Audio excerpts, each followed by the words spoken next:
Hi, this is Jung from Juniper Berry Soaps. With my recent exploration of dish soap, you've caught me kind of doing some experimenting, and I'm playing around with this idea of dish soap. Recently, I bought some dish soap, some liquid dish soap, and it was not a really good, effective dish soap because it was like a generic brand. But even with a name brand, I found myself using a lot of it. So I saw a couple people on YouTube making dish soap, and they were talking about the sustainability of it, and that is all good. But I also wanted something that I wouldn't have to use a ton of on my dishes, and maybe something a little bit more natural. I looked at some formulas, I tweaked some formulas, and and it got some very ugly results, but I'm sure it works great because I hot processed the same some of this same batch, and it works great. And this is just cold process, which had a lot of air pockets in it. So most dish soap recipes are mostly coconut oil. For the majority, it could be 100% coconut oil. I didn't want it to be completely drying to the hands, so I got 10% olive oil in there, and I also use essential oils that kind of clean. So I used citrus essential oils, lemon essential oils. I used lemon essential oil. I used orange 10x essential oil for this one. And I tried this recipe that had stearic acid, but I don't think the stearic acid was the issue, if that it froze up. I think the essential oils literally make this turn into soap on a stick if you overblend. So just be really careful. I barely managed to blend the essential oils in. So this was attempt number one, and I'm going to dry it and give it to my friends and use it for myself. And, in 2 months I'll use that. So I have a second one that I tweaked the recipe on, and I'm going to get that out right now. Okay, this is my second attempt at dish soap. So this one here is a little different, just in its use of essential oils. I like this idea of putting olive oil just to make it a little bit milder on the hands. No need to torture your hands. And I used rosemary, 10x orange, and lemon essential oils. About 50% of the essential oils are an old bottle of lemon essential oil I wanted to finish up. But here you can clearly see that it has developed a large crack down the middle from overheating. Now, I haven't had a soap crack since I started looking into making soap over a year ago. So I think I'm going to put it up to the fact that I used essential oils, and it just tells me about how unpredictable, volatile these kind of natural ingredients also can be. Artificial man-made ingredients are kind of formulated so that they don't do this type of thing, and it's surprising and it's interesting. It still makes a great bar of soap, but there is that kind of unpredictability factor you have to deal with when you're soaping with essential oils. And I really think it is the essential oils, but I could be wrong because I could make this without essential oils, and I guess that would prove that. But anyway, I'm going to just cut this bar now and see if the crack, how deep that crack runs through the soap. But once again, this is not something I think I could sell. This is something that I would have to use for myself or give away to friends and family. And then hopefully figure out something to maybe...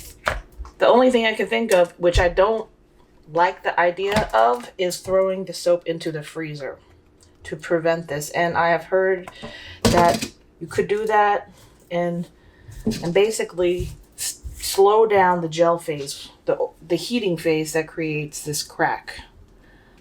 So after a couple whizzes with the stick blender, you could immediately see the soap seize up.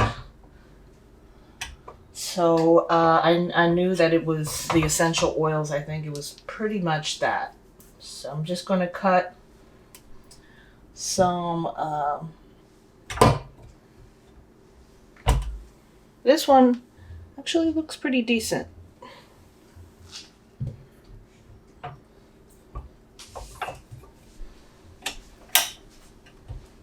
So this block is about 1.5 inches. Okay, the crack doesn't go too far down, but I could definitely see where the soap has gelled kind of in the center. It almost made it out, but didn't get the top corners. So with the second one, I thought maybe the stearic acid was causing it to also solidify really quickly.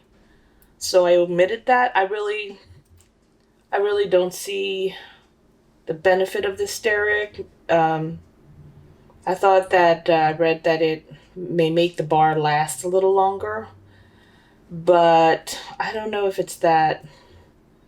makes that much of a difference. So we'll see, because I made this ugly one here with stearic and this one without stearic.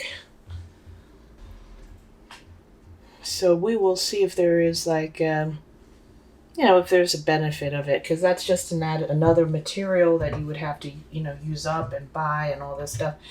So maybe it's just better to keep it simple for something like dishwashing soap.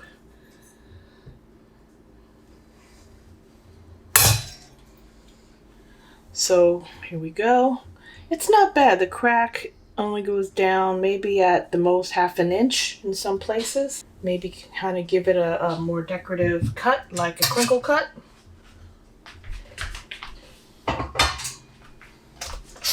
With the crinkle cutter, I like to call it the French fry cutter. I don't know, it probably was used for making crinkle cut French fries at some point. But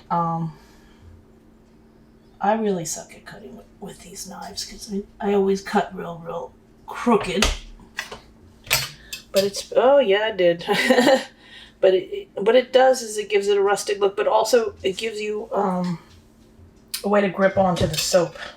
A little bit more grip. You see these people in the videos cutting the soap, but maybe in reality, if you look, their cuts are really crooked too. All right, that's a really bad cut soap, but yep, I just wanted to kind of see.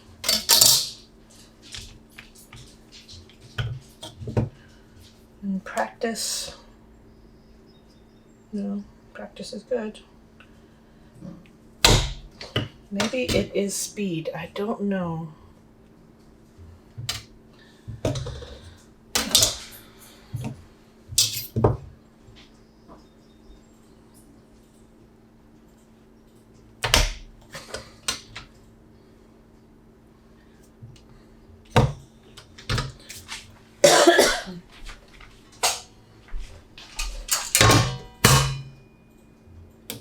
But maybe I could at least cut the cracked part off of here.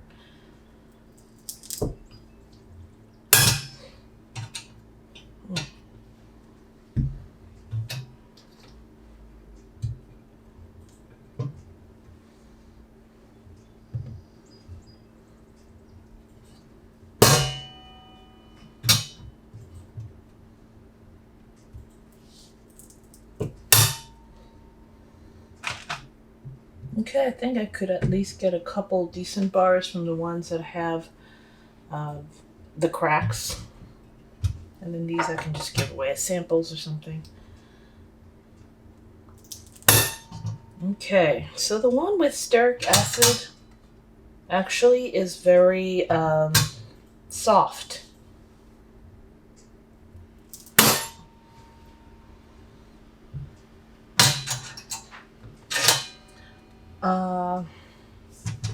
I have a pretty high dye concentration at 37%, but that's what I did for both of them.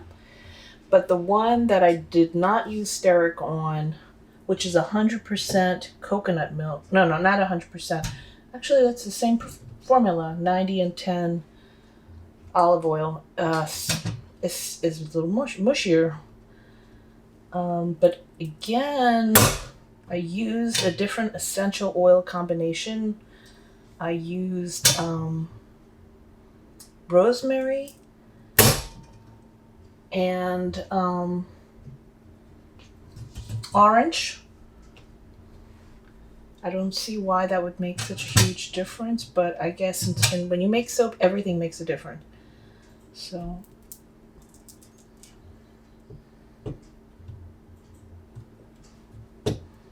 no, the soap cutter is now giving me issues.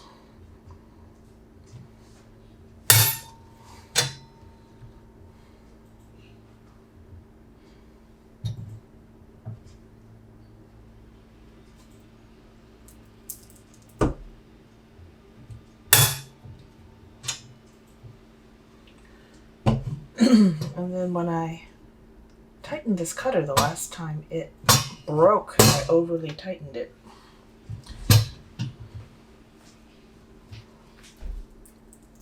Okay, I guess that's what it was. It wasn't tight enough.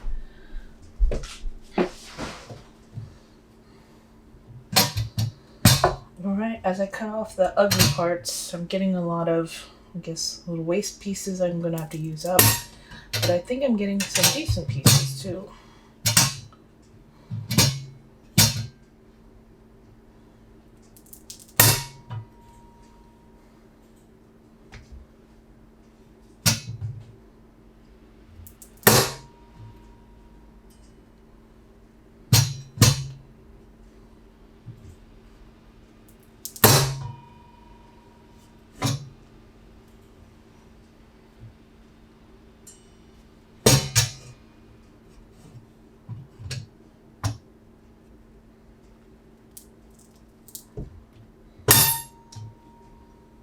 Okay, that's a decent looking piece.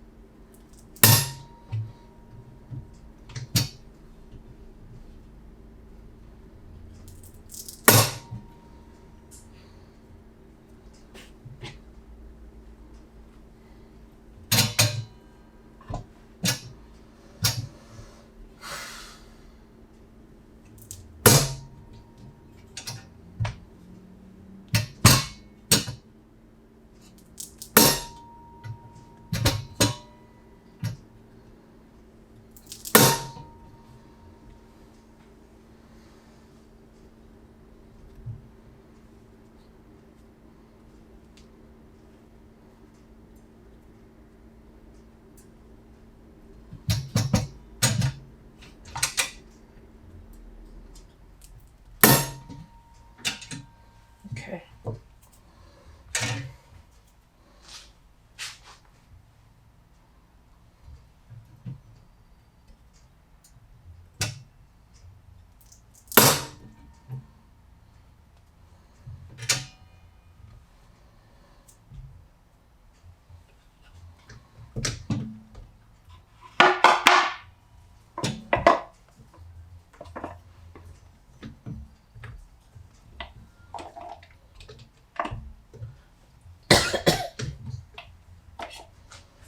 Okay, I try to clean it up and I got some decent looking bars.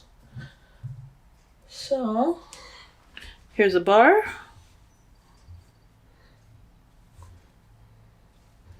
I had to eventually just use a cutter because I suck at hand cutting. But here it is.